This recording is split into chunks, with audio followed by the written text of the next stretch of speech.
प्रधानमंत्री नरेंद्र मोदी का विशेष संदेश लेकर भारत के विदेश मंत्री डॉक्टर एस जयशंकर खुद ढाका पहुंचे। ये दौरा किसी औपचारिक प्रोटोकॉल का हिस्सा नहीं था, बल्कि ये भारत की उस नीति को दिखाता है जहां पड़ोसी देशों के नेताओं और उनकी भूमिका को सम्मान के साथ देखा जाता है। दरअसल डॉक्टर एस जयशंकर का ढाका पहुंचना सिर्फ एक राजनीतिक यात्रा नहीं थी।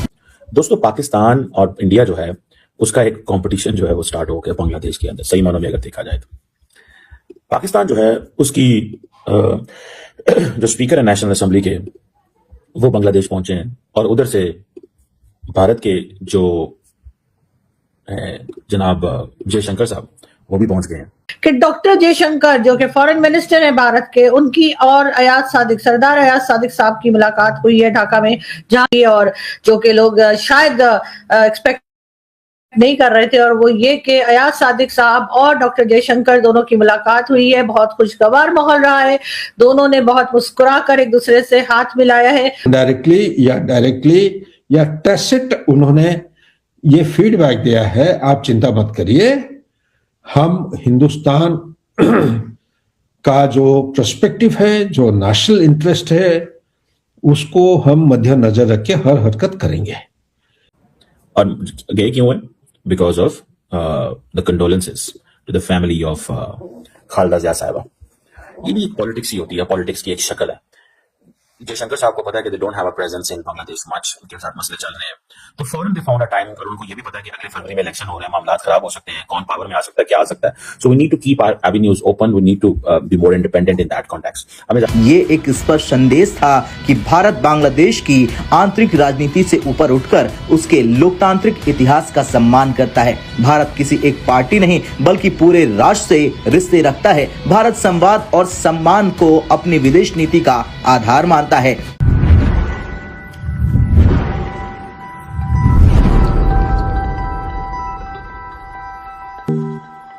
होने की जरूरत है, समझ रहे हैं आप बात को?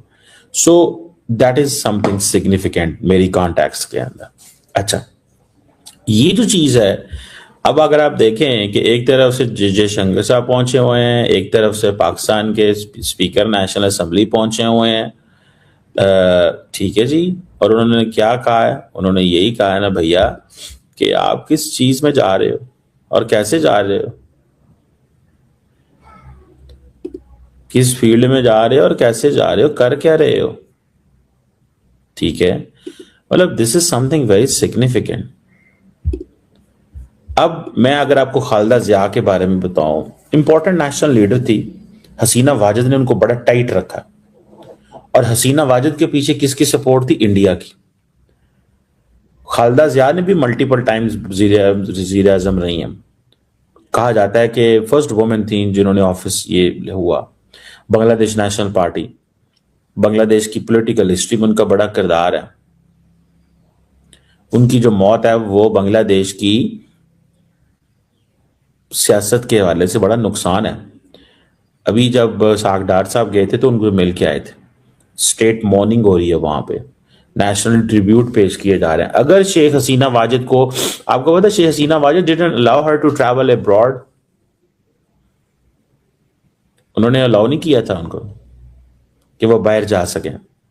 मोदी साहब ने मैसेजेस भेजे हैं सिंपथीज के, कंडोलेंसेस, दिस दैट, ये वो। पाकिस्तान के जो प्रेसिडेंट एंड प्राइम मिनिस्टर साहब जो हैं उन्होंने भी अफसोस का इजहार किया है, और यकीनन ये इस तरफ जो है इशारा करती है ये बात, या कह लीजिए हम उम्मीद लगा सकते हैं कि दोनों कंट्रीज के बीच में मामला जो है वो थोड़े से जो है धीमे होंगे। जो लड़ाई, टेंशन और जो स्ट्राइक्स वगैरह थी, उसके बाद ये पहली बार ऐसा हुआ है कि हिंदुस्तान और पाकिस्तान के जो फॉरेन मिनिस्टर, या कह लीजिए हमारी साइड से भी जो हमारे स्पीकर है नेशनल असेंबली, उनकी मुलाकात हुई है। दोनों तरफ के लीडर्स जो है पहली बार आमने सामने आए हैं, दोनों ने हाथ मिलाया है, और यकीनन हमारी दुआ है कि ये अमन जो है वो बना रहे और दोनों कंट्रीज एक दूसरे के साथ जो है वो चल पाए। और जाहिर है कि पाकिस्तान की तरफ जो रिस्पॉन्सिबिलिटीज आती है, मैं हमेशा कहती हूँ कि पाकिस्तान के जो लीडर्स हैं, पाकिस्तान की जो वो लोग हैं जो मुल्क को चलाते हैं, गवर्नमेंट लाते ले जाते हैं, उनकी जिम्मेदारी बनती है कि हमारे तमाम पड़ोसियों के साथ हमारे ताल्लुकात अच्छे हों। बिल्कुल यहाँ से जो लोग बात करते हैं, जो लोग चाहे यूट्यूब पे बात कर रहे हो, चाहे टीवी चैनल पे, चाहे आर्टिकल्स लिख रहे हो, किताबें लिख रहे हो या सादी बात कर रहे हो, सभी लोग जो है जिस वक्त के वो पाकिस्तान की गलत पॉलिसीज या किसी गलत चीज को अगर क्रिटिसाइज करते हैं तो उसका मतलब यही होता है कि उन लोगों को क्रिटिसाइज किया जा रहा है जिन्होंने वो पॉलिसीज बनाई है, ना कि कंट्री को।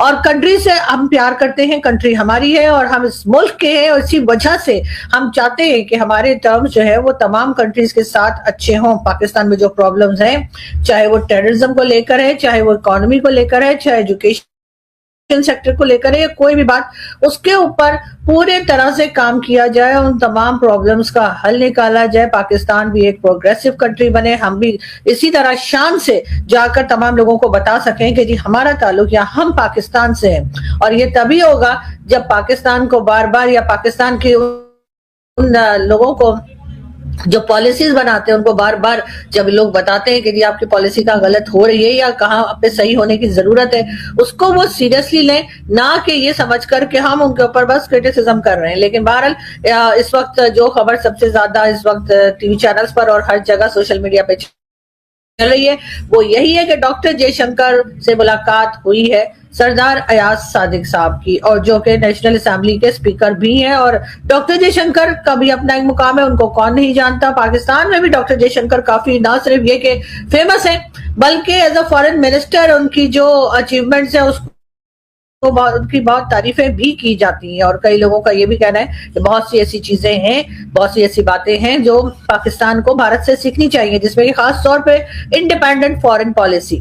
और इंडिपेंडेंट फॉरेन पॉलिसी के चलते ही ये हुआ कि अगर अमेरिका कहता है कि जी आप रशिया से ऑयल नहीं ले सकते, लेकिन अगर भारत को ऐसा लगता है कि उसे रशिया से ऑयल लेना चाहिए तो भारत वो ऑयल ले रहा है और किसी तरीके से नहीं रोका गया। मोदी ने पुतिन की तरह बीजिंग में जो उन्होंने किया था उसकी तरह उन्होंने अपना सुरक्षा प्रोटोकॉल तोड़ के और पुतिन को अपने कार में ऑफर किया और कार से ही वो अपने ऑफिस पे निकले।